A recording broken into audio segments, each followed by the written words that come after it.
because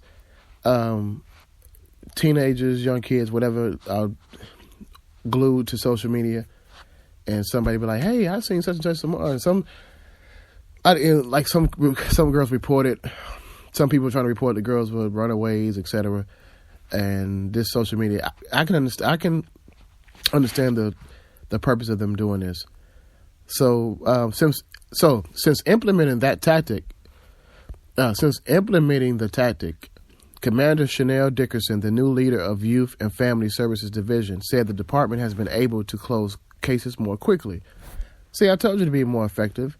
Some of these kids get mad at their parents, and then next thing you know, they, running away or thinking they're going somewhere. They just going out to their friend's house in some cases. But there are other cases because it's big on human trafficking. So the increased social media attention has caused concern in the D.C. area, since especially most of the teens on the missing persons flyers were Black or Latino in D.C. D.C. has long had a large minority population and is currently about 48% Black. Derrica Wilson, co-founder of the Black and Missing Foundation, called the police department's new tactic a blessing and a curse. When News 4 spoke with Wilson last year, she expressed concerns about the lack of attention for missing people of color from the media.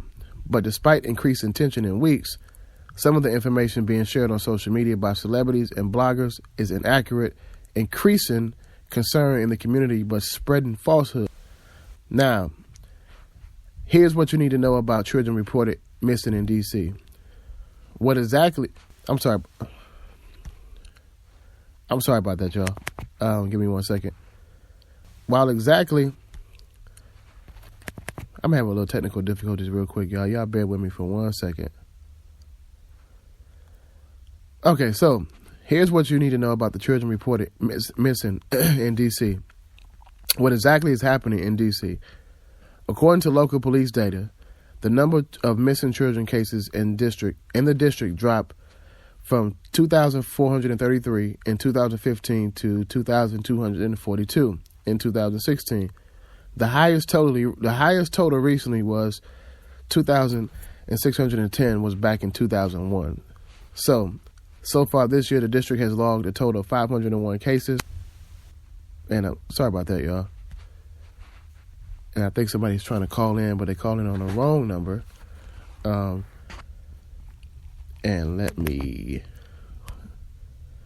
Sorry about that, y'all. So far this year, the district has logged a total of 501 cases of missing juveniles, many of them Black or Latino, according to the police department. All but a handful have been solved. 22 juvenile cases remain open as of March 24th, according to the police department's website. Police only had the photos of 13 of these youth, who are considered critical missing persons. That number changes frequently. The police department updates the number of current missing persons daily. So, one of the questions that's posed to the D.C. area is, does D.C. have a human trafficking issue? So, this is what D.C. Metro Police answered, and D.C. local officials said all of the teens who have been reported missing in 2017 left voluntarily. Police spokeswoman Karima Bilal said, Dickerson said that she thinks the police department new tactic has fueled concern that teens in the city are being kidnapped. Because of the number of releases, there have been concerns that young girls in the District of Columbia are victims of human trafficking or have been kidnapped, she said. There is no evidence, and I repeat, D.C. police and D.C. Local government are reporting that there's no evidence to suggest that D.C. has a human trafficking problem, the police spokeswoman said. We look at every case closely to make sure that doesn't happen, but to my knowledge, that hasn't been a factor in any of our missing person cases, Bilal said. So far, all the juveniles reported missing in 2017 left their locations voluntarily, she added. More questions were posed. Then why am I seeing this all over social media and across and celebrities and several high-profile accounts?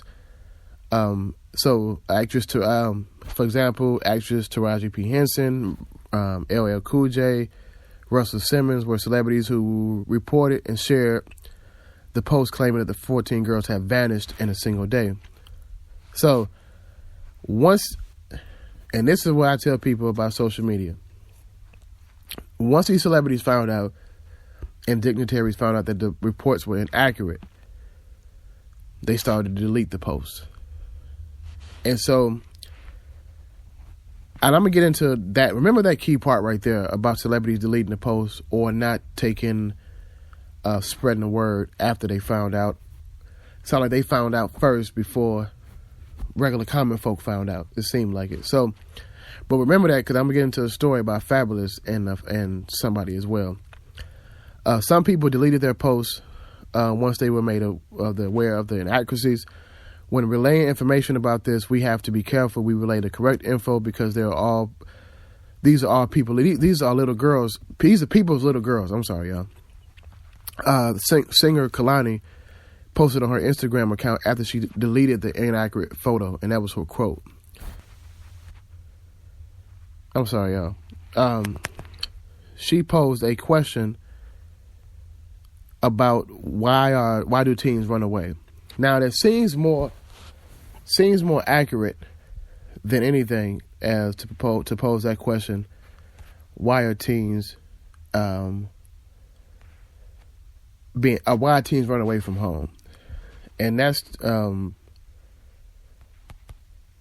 the issue to me that we need to address. And I think that, like I said this before a few weeks ago on my show,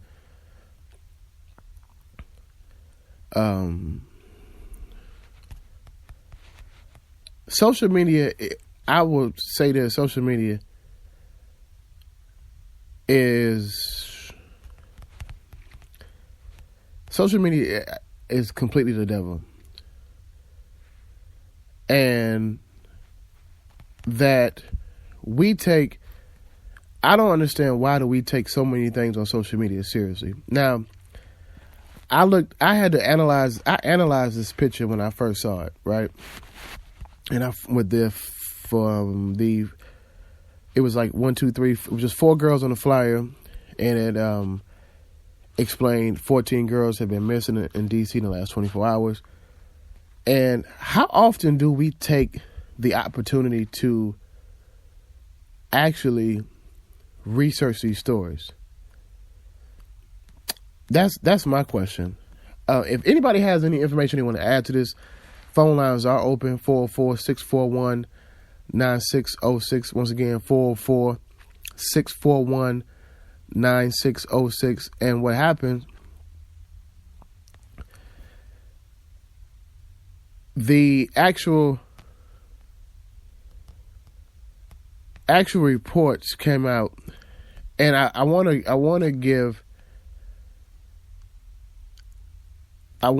kudos to DC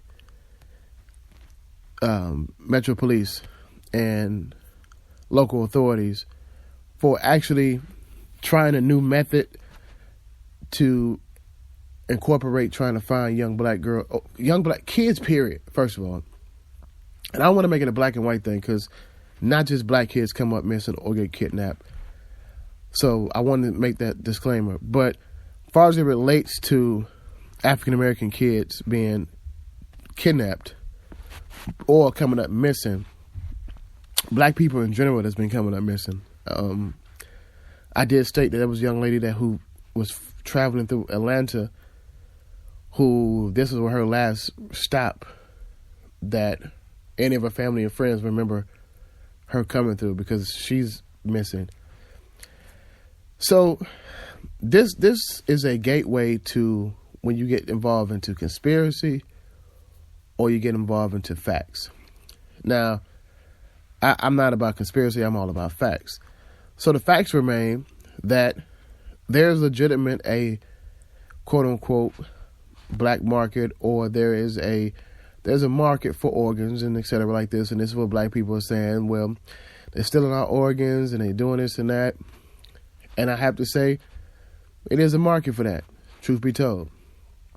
Melanin is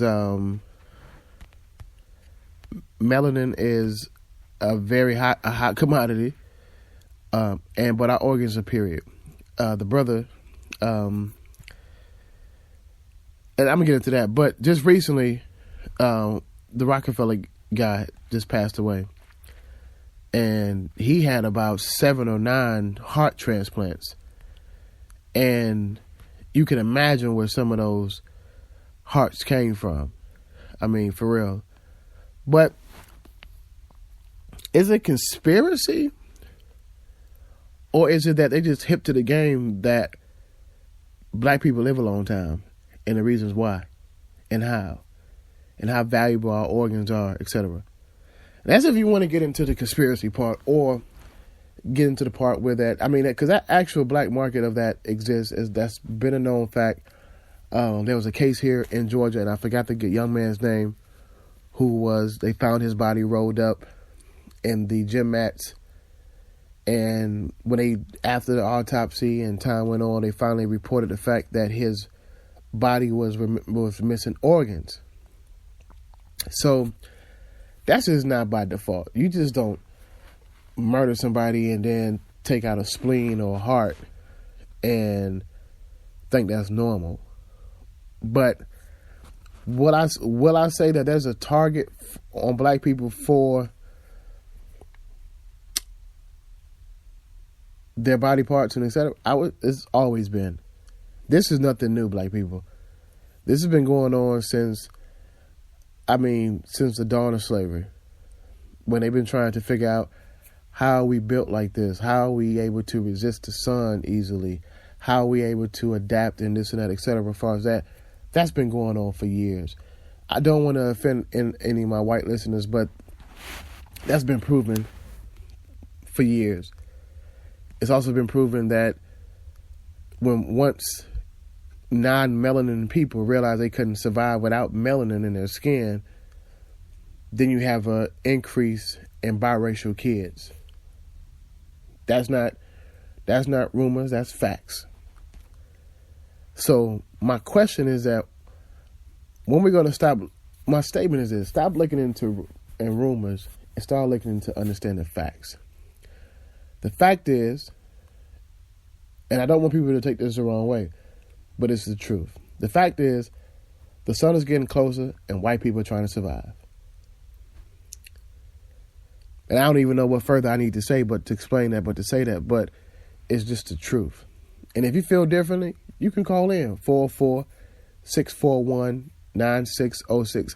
See, it's not every white person's main objective, but there are some powers that be who understand, hey, they trying to live for a long time. And how can we live that? How can we live that long period of time? Through black people. See, Get Out was just a prelude. The movie Get Out, if you still haven't seen it yet, please go see it. I gave a spoiler alert, but the movie explains so much, not just the physical aspect of white people living through black people trying to survive, but that's a prelude to what's been going on for years and how they've been able to. See, this is not racist. This is not conspiracy. This is facts. Why have we allowed this for so many years? You know why? Because we have so much room in our culture to allow our values to be intercepted, to allow one another to be intercepted. We have to become our brother and sister keepers because it's real out here. So survival, y'all watching it, y'all tune in every Sunday or Saturday, whenever that show comes on, The Walking Dead, and think that this is not real life. But it's kind of interesting. You need to think about that. And who would really be the zombies? Now, I'm not getting into the zombie talk and all this and that. That's the whole different situation. But I'm saying you got to realize it's real out here when it comes to, we're always going to be a target because we're survivors. We're survivors. And they need to survive. And so, for those who are just tuning in, I really want you to, if you didn't realize this, I spoke on the story about the actual